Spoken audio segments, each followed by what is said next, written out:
Welcome to the group. If this video is your first time on the channel, I hope you decide to join by the end. When we look at what's been going on with the SEC and the US government, we can see that conditions are getting better for crypto usage to really take off in the US. They're getting better for crypto usage to really take off in the US. And I'm really excited about this because we already know that the US is home to many great crypto projects and companies. But what I'm really interested in is what this will mean for the global crypto initiative, because you have to remember that if the US starts to do it, it will set the stage for a big push around the world to improve crypto adoption, growth, and acceptance. And I think this is where crypto starts to really take off, where the market cap starts to double, not just grow by $1 trillion or $2 trillion. I think this is also where we start to talk about the $10 trillion 0 cents mark for crypto. From what we can tell, stablecoins will be worth $2,800 billion 0 cents by 2027. That would be crazy. Imagine what this place would be like when stablecoins are worth almost $3 trillion 0 cents all by themselves. Then you think about tokenization, DeFi, business DeFi, and the talks about ETFs. I mean, the stage is set for a big explosion. It's just that we saw a new post from Eleanor that makes me want to bring this up. The SEC Gov Crypto Task Force has set up 4 more industry roundtables to talk about how to regulate digital assets. Here is the plan. April 11, between a rock and a hard place, making the rules for crypto trade more specific. On April 25, know your custodian. Key considerations for crypto custody, TradFi and DeFi will meet. On May 12th, tokenization, moving assets on chain, TradFi and DeFi will meet. And on June 6th, DeFi and the American spirit.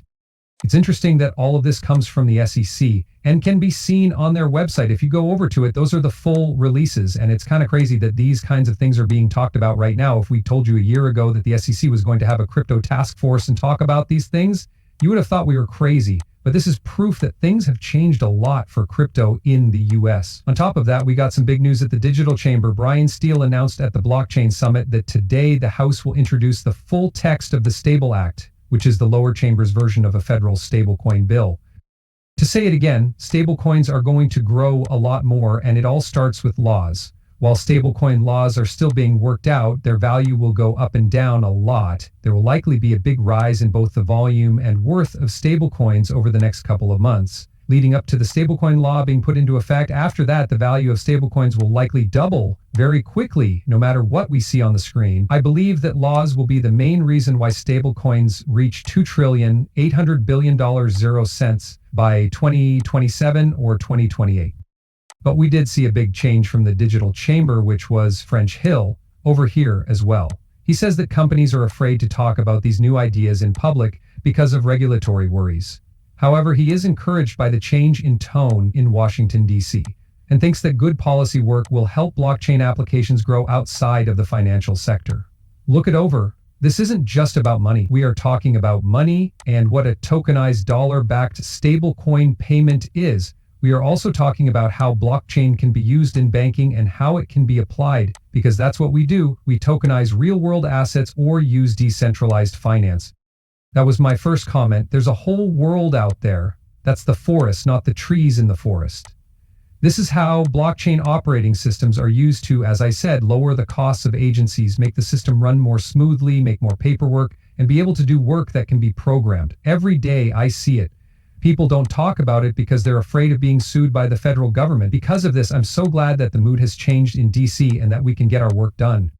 It will be even more successful if blockchain is used for things other than banking if we succeed. Also, I want to make a note of that because he says that if we succeed, it will grow beyond the banking sector. I also think that kind of hits home for the global growth of crypto, because if the US is successful, as I said at the beginning of the movie, they'll show the rest of the world how to do it. We need to join too. I believe this is the main reason why there is a big push to turn this place into a crypto hub.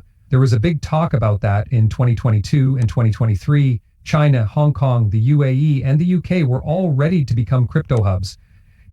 I believe that we should really pay attention to that right now, because whoever wins this race in digital technology will set a great standard that all other countries will follow. It's important to pay attention to the legislation and pro-crypto talk going on in the US right now, because I think it will speed up the push for crypto acceptance, adoption, and general use. But a big shout out to personal views too. I'm also going to play this video clip from Rabbit Friend because it's very important. This is from Giancarlo, also known as Crypto Dad, right? We have Congresswoman. Do you think that blockchains could be used as a tool in all of the American commodity and derivatives markets to make them more open and for other reasons as well? Giancarlo told us that it is already happening. This video clip will start in a moment, but first I want to show you how big the derivatives markets are. $4.00 quadrillions. It's a huge amount of money. The last time I checked, it was about 1.7 quadrillion. This is why I've always said that crypto's value today is nothing compared to where it's going. But watch this short movie.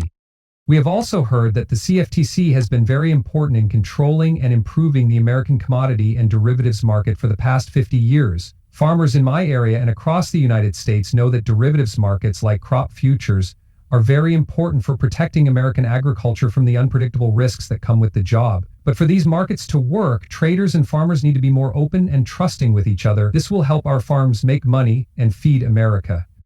What I'd like to talk about today is how we can use our better technology and new innovations like blockchain to make these markets more efficient and clear. I've been listening to you all talk about this in a few different ways today. I will begin with you, Monsieur Giancarlo. We all know that blockchains are an important part of the world of digital assets for making sure that transactions are clear and easy to see. Do you think that blockchain could be used as a tool in all of the American commodity and futures markets to make them more open and for other reasons as well? Yes. It's already taking place. I'll be honest, I don't like how you say that, which is one of the bad things about the last 4 years, especially the last 2 years, of SEC animosity, being hostile to, I would say that in a rude way, you jerks. I'll let you handle that. The fact that traditional financial companies have stayed away is one of the side effects. As a result, the field has been dominated by speculation and the number of people asking, is this going to go up? As a result of the new, more open policy, I'm seeing a lot of big financial firms move in. They also bring their old ideas about safety and soundness, doing things the right way, and building industrial-grade processes. They're adopting this new technology for some of their most important processes, such as settlement, clearing, and payments. They know it's new technology and want to use it. This is going to be everywhere, and adults are now getting into it in a big way, which is good for the US. Things are going to go well. Our system needs to be brought up to date. As we travel the world, we learn that many of the ways we normally pay for things and do other things are now very old. We have become behind. We need to get this going. The good news is that we can now do it thanks to new technology. I'm really excited about what this means. It will make its way to the end users. When people can actually pay for things with a swipe of their phone without having to go to the bank and say, oh my goodness, it's 5 o'clock. I didn't see the window. The bank won't let me get my money. Being able to do business directly, especially for people who live in rural areas and can't get to a bank office. This is going to change everything. Also, to answer your question about old systems, that's a big part of the reason why most of our derivatives